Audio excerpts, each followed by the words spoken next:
Vous écoutez En bonne santé, le podcast qui vous aide à le rester. Cet épisode vous est proposé par le mutualiste Avenir Mutuel.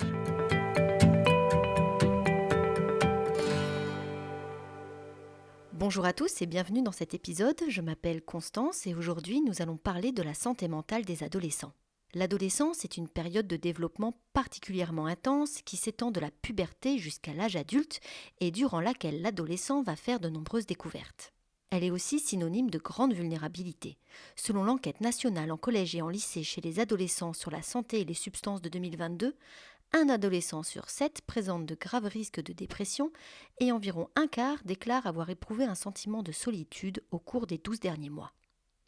Comment les adolescents traversent-ils cette période de transition ? Quels sont les signaux qui doivent alerter et comment peut-on les aider à mieux la vivre ? Pour répondre à ces questions, je suis allée à la rencontre de Cécile Mignot, psychologue clinicienne. Je lui ai d'abord demandé si la fameuse crise de l'adolescence existait vraiment. Oui, évidemment. Je crois qu'il y a peu d'adolescents qui y échappent, puisque l'adolescence, il faut savoir que c'est quand même une période de grande transformation, de mutation physiologique, biologique, psychologique, cognitive et émotionnelle, et qui va durer pas loin de 10 ans. Donc c'est pas rien. Il y a des adolescents pour lesquels ça va se passer mieux que pour les autres, mais ça, c'est pas anodin. Comme les enfants sont tous différents et vont donc se développer à leur rythme, il est difficile de définir une période précise. Toutefois, on peut dire qu'elle débute vers l'âge de 11-12 ans et qu'elle dure jusqu'à 21-22 ans. Alors concrètement, comment cette période se caractérise-t-elle ? Alors c'est une période effectivement qui va se structurer, je dirais, principalement autour de 4 dimensions. Donc la première, qui est quand même assez caractéristique, c'est la recherche de la nouveauté. La deuxième, c'est l'engagement social. La troisième, c'est l'intensification des émotions, et je vous expliquerai ce qui se passe un petit peu au niveau du cerveau. Et la quatrième, c'est vraiment l'exploration créative. Donc les adolescents vont passer nécessairement par ces 4 phases-là. Durant l'adolescence, le jeune est particulièrement vulnérable et peut se mettre parfois sans s'en rendre compte dans des situations à risque. Alors, si on reprend nos 4 dimensions, la recherche de nouveautés est liée à un besoin de récompense accrue du cerveau, ce qui va faire que l'adolescent va rechercher des expériences nouvelles. Alors, ça peut être gratifiant, mais parfois, ça peut être dangereux dans le sens où l'adolescent est dans une forme d'impulsivité à cet âge-là, où il ne va pas forcément réfléchir au risque. Donc, il va être vraiment dans la recherche de sensations fortes et il peut se mettre dans des situations à risque, comme par exemple, je sais pas moi, quand il a le permis, il va se mettre le défi de rouler à 150 sur l'autoroute et il peut mettre sa vie en danger et celle des autres. Les garçons et les filles vivent-ils d'ailleurs cette période de la même manière ? Les garçons sont quand même plus, je trouve, dans les situations à risque par rapport à tout ce qui est violence. Les filles, ça sera d'autres situations à risque, mais vraiment les garçons vont rechercher tout ce qui est sensations fortes. Je me souviens d'une situation d'un ado avec ses copains qui s'était donné le défi de monter en haut d'une grue. Durant l'adolescence, les jeunes ont également tendance à développer des addictions. D'ailleurs, là aussi, les comportements addictifs sont différents chez les garçons et chez les filles. On a des addictions. Alors les plus fréquentes, évidemment, c'est vraiment les écrans, aux réseaux sociaux, aux jeux vidéo, ça, beaucoup les garçons. Les filles, on va avoir beaucoup de troubles du comportement alimentaire, soit avec d'accès compulsif à la nourriture, de la boulimie, voire de l'anorexie. Et puis on a aussi des addictions, plus rarement, mais ça arrive quand même au cannabis, voire à l'alcool. Un comportement qui, comme le souligne la psychologue, doit incontestablement amener à consulter, au risque que cela empire. L'addiction, c'est un mécanisme de défense, de protection qui est consécutif à un traumatisme non résolu. Donc si on ne traite pas l'addiction, c'est un peu comme les mauvaises herbes, ça va s'étendre. Comme les troubles anxieux. Au début, on a juste un trouble anxieux, on a juste un TOC, et puis après, on va développer une phobie, et puis après, on va développer encore autre chose. Il faut vraiment traiter, moi ce que je conseille aux parents, c'est vraiment, dès les premiers symptômes, il faut consulter. De façon générale, quels sont alors les signes qui doivent alerter les parents et l'entourage ? Il y a des signes assez évidents. Il faut vraiment que les parents comprennent qu'est-ce qui se cache derrière ça. C'est l'adolescent qui va être très colérique, donc très en colère, très en opposition. Souvent, on va les étiqueter effectivement de crise d'adolescence, mais ça peut aussi masquer vraiment une souffrance, un sentiment de ne pas être compris, et ça peut aussi masquer des problématiques d'harcèlement. Parce que le jeune n'ose pas forcément en parler par peur de ne pas être compris ou que ce soit banalisé, mais il va le manifester sous forme de colère, d'opposition à l'égard de ses parents, et ça doit alerter.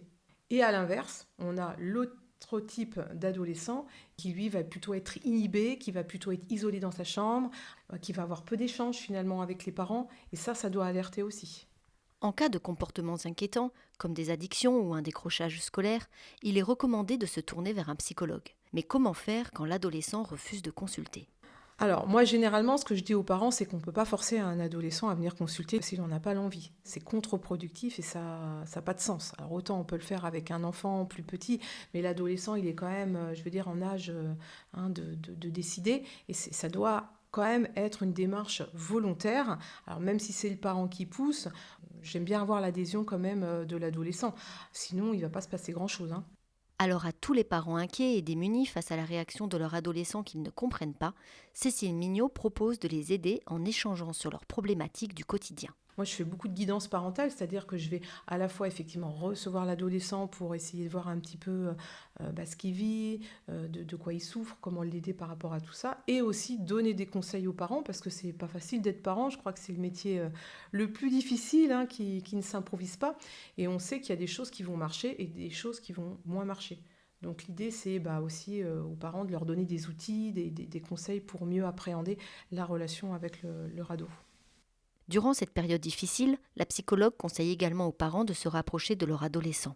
Elle recommande de leur parler avec douceur, de partager avec eux des activités et d'être réellement à leur écoute. Moi, je crois qu'il faut s'intéresser aux adolescents.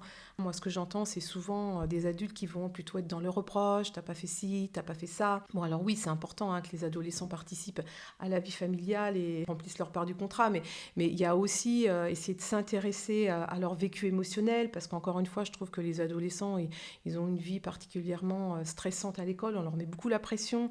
Moi, je vois beaucoup ça aussi, des ados qui sont dans des angoisses de performance, qui sont quand même très angoissés par rapport à l'avenir, à leur orientation. C'est pas facile, donc il y a beaucoup d'enjeux à cet âge-là.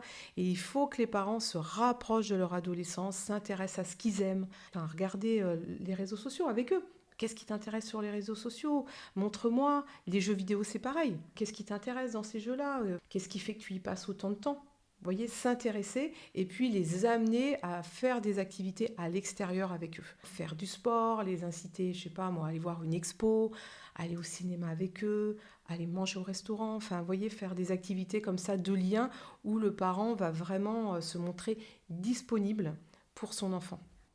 Reste bien sûr aux parents à trouver la bonne distance pour ne pas être trop intrusif non plus. Même chose en ce qui concerne les mauvaises fréquentations. Là aussi, Cécile Mignot prône le dialogue. Mais comment faire ? Encore une fois, c'est difficile. On ne peut pas leur dire « change de copain, je crois qu'il n'est pas très bon pour toi ».